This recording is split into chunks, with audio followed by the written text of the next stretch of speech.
Yo, yo, yo. Guys, so today we're talking about 3 things you can do right now to improve your sleep.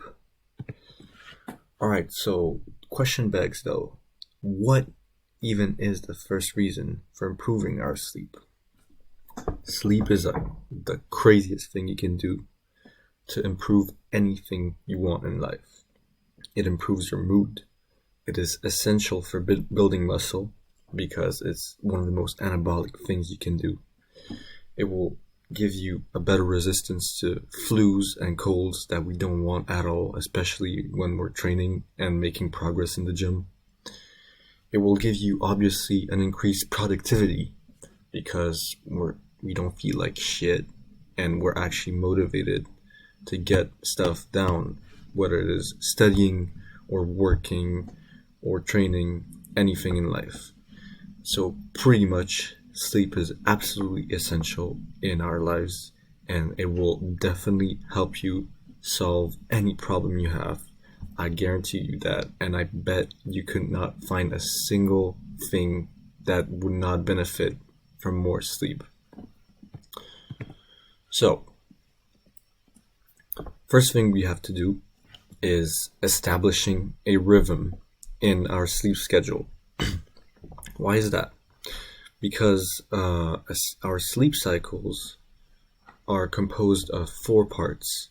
Now, I will admit I do not know the precise details of how it works, but I know for a fact that if our sleep gets interrupted, then we do not get to benefit from all 4 cycles that are absolutely crucial for many various reasons, mentally repairing, physically repairing from your gym workouts, testosterone production, and many more other things.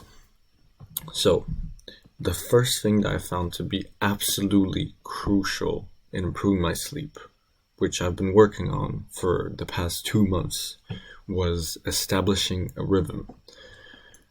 Sleeping with consistency, basically. So, what I've done is always going to sleep at the same time. Of course, if there's some party or whatever, that can be excused. But I always go to sleep at the same time at 11. And I try waking up at the same time. So, for example, at 9 if I can. However, if you are a student like me, it will happen that you may need to wake up much earlier because you may have classes at 8, for example. So what I try to do is still go to sleep at the same time, but if I need to wake up earlier, then I will obviously sleep a little bit less. But in any case, that was a huge help at the beginning because even sleeping a bit less on the days I had to wake up and go to university, I would still feel much better and much more rested. So moving on. Sleeping with no interruptions.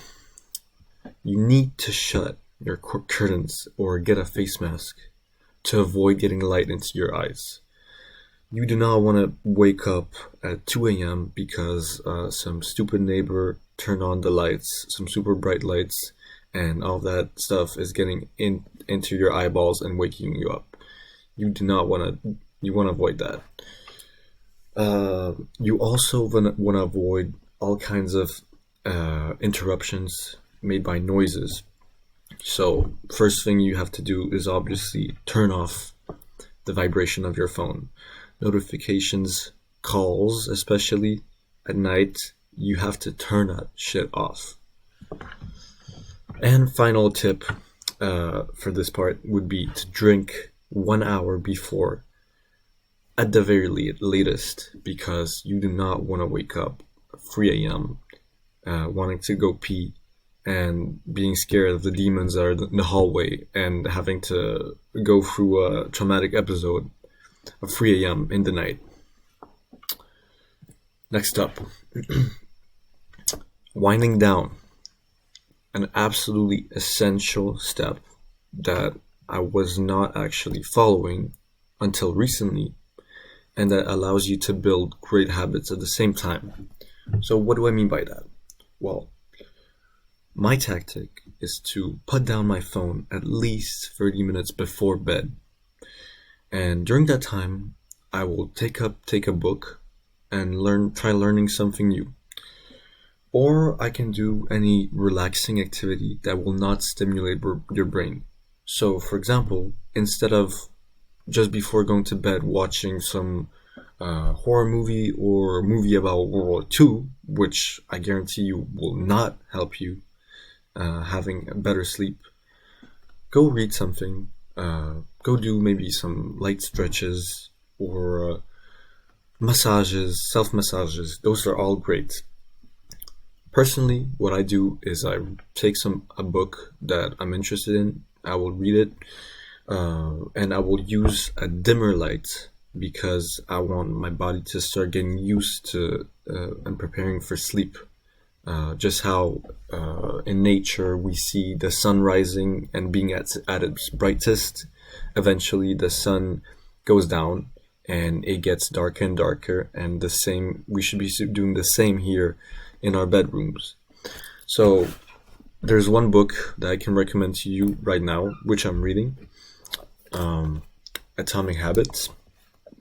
So it's actually it goes perfectly well with today's subject because it teaches us about building those great habits that will benefit you in the long run and that make you 1% better every day. So yeah, guys, I hope this will help you out in getting some better sleep. As I said, sleep is absolutely crucial in life, and it is the number one thing that you should tackle in life to get everything else sorted out. So, on that note, peace out.